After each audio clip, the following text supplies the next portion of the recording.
السلام علیکم ورحمت الله. یو محترم ورور دا پوښتنه کړې ده که چیرې څوک اودس تازه کړي یا غسل وکړي د هغه څخه به ډوډۍ خوري، د ډوډۍ دپاره دوباره لاس پرېول سنت دي او که نه؟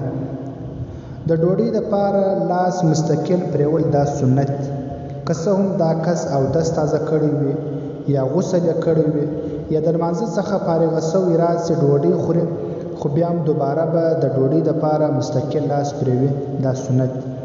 اکثره کسانان دا خیال کوي چې بس ما لاس صفا دی، اوس د لمانځه سره رالو هېڅ ډوډۍ راواخه، لاس نه غواړي.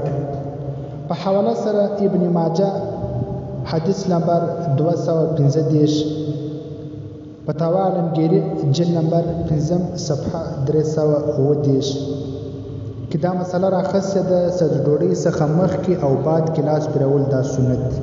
فقط وسلام.